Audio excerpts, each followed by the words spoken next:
Assalamualaikum warahmatullahi wabarakatuh. Balik lagi bareng gue Rashid Behaki. Kali ini gue mau review film terbaru dari Jepang. Judulnya adalah Zom 100 Bucket List of the Dead. Ini baru banget tayang 3 Agustus kemarin di Netflix. Jadi kalau ada yang mau nonton silahkan. Dan ini adalah film live action yang diadaptasi dari anime dan juga manganya. Awalnya itu terbit tahun 2018 yang dibikin original oleh Haro Aso, nama pengarangnya. Juli kemarin itu baru banget sebenarnya tayang animenya gitu. Jadi sekarang pun belum beres. Seinget gue terakhir tuh episode 4 gitu ya.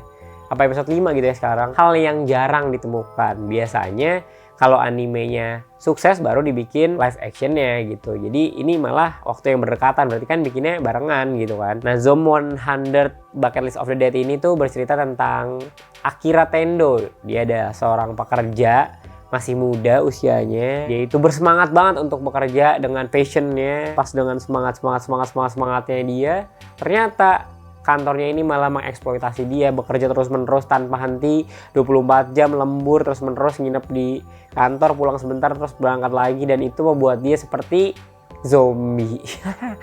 Jadi dia benar-benar gak punya kehidupan, bahkan gak bisa menikmati hidupnya sendiri lah. Habis itu ketika ada zombie menyerang gitu ya, ada wabah zombie, dia bukannya sedih, dia malah seneng si Akira Tendo ini. Karena menurut dia ketika ada zombie, dia malah bisa menikmati hidup dengan tidak bekerja ke kantornya. Sebelum dia jadi zombie, dia pengen melakukan 100 hal gitu ya. Kalau di sini 100 karena ada tulisannya hal yang dia suka untuk menikmati kehidupannya dia gitu, yang selama ini ketika dia bekerja dia nggak dapatkan. Ketika gue pertama kali tuh gue taunya ini akan ada animenya gitu ya. Udah gue nonton anime dulu.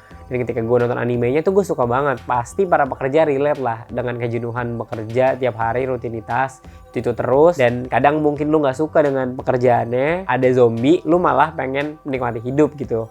Yang seharusnya lu malah pengen survive kan, lu malah ketakutan gitu, tapi di sini lu malah seneng. Itu menurut gue hal yang unik. Sama uniknya sama One Punch Man gitu ya. Jadi ketika ada orang yang pengen jadi superhero gitu, ini malah orang yang udah jadi superhero gitu. Dia udah ada musuh tinggal pukul, nggak ada seru-serunya, tapi kita menikmati gitu gimana perjalanan si One Punch Man ini melewati hari-harinya dia melawan monster-monster yang cupu gitu. Dan ini sama gitu, mungkin kayak dia melewati hari-hari dia ada zombie ini, ya udah dia nikmati aja karena dia emang harus menikmati waktu ada zombie ini, karena kalau nggak ada dia malah bekerja gitu. Itu menurut gue ide yang mantap. Ini satu hal yang menarik banget sih ya, anime dan live action tuh berdekatan waktu tayangnya, bahkan bisa dibilang barengan gitu. Dan gue juga bukan pembaca manganya, jadi ketika gue nonton anime itu gue sangat suka banget karena treatmentnya itu warna-warni zombinya, walaupun tetap kelam gitu ya, ada zombie, ada terharunya sedikit gitu, ada momen-momen yang bikin relate,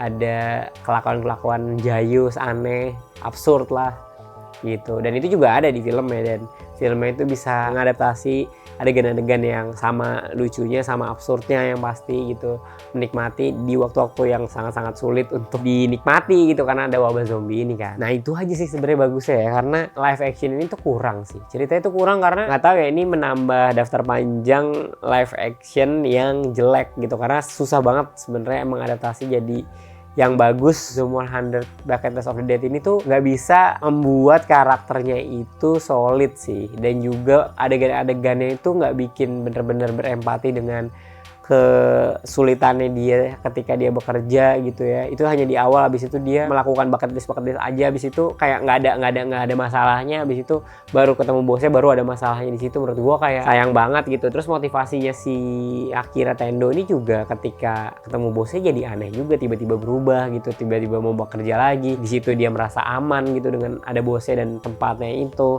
akuarium, tapi buat gue kayak selama perjalanan dia menikmati waktu dengan temen-temennya ini, ya udah nggak ada masalahnya. Menurut gue kayak harusnya dibikin lebih sulit ataupun lebih dramatis lagi dengan konflik yang juga tetap ada gitu. Karena bucket list ini tuh kan bisa terjadi ketika dia udah melawan zombie dulu misalnya. Karena ini kayak zombinya tuh udah aja gitu, kayak gampang aja, kayak sayang banget. Padahal musuhnya tuh zombie dulu dong pasti. Terus juga menurut gue yang sangat gue sayangkan tuh treatmentnya sih, treatment sutradaranya mungkin ya. Jadi kalau di animenya tuh kerasa apa ya, kerasa menyenangkan banget gitu, colorful banget dunianya, walaupun ada wabah zombie ini dengan warna-warna yang colorful, aneh-aneh, yang absurd-absurd gitu ada.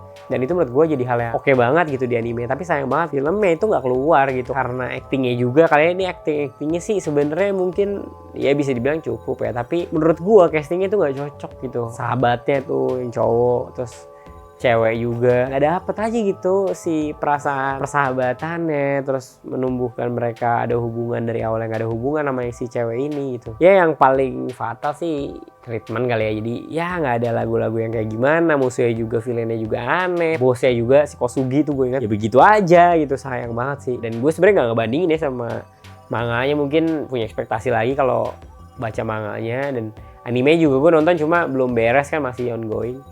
Jadi ya gue based on yang gue tonton di anime lebih seru gitu dibandingkan si live actionnya. Kalau adegan yang gue inget tuh sebenarnya adegan dimana si Akira Tendo ini tuh inget masa lalunya sebagai seorang yang suka bermain American football gitu dengan sahabatnya. Dan itu ketika dia inget itu dia ke masa lalu, abis itu dia tabrakin si zombinya.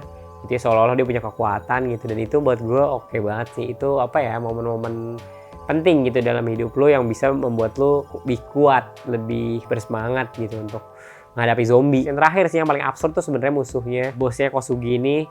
Dia punya markas di akuarium, habis itu di akuarium itu nanti ada musuh yaitu hiu. Hiunya itu nanti punya kaki, jadi hiu darat. Aneh banget, gila. Itu sih menurut gue aneh banget, tapi sebenarnya bisa dibawain dengan menarik ya. Jadi itu menurut gue salah satu yang memorable buat gue tuh ketika ngelawan terus habis itu jadi superhero si akhirnya, karena itu ada di bucket listnya. Itu aneh banget, absurd banget, tapi gue inget keren.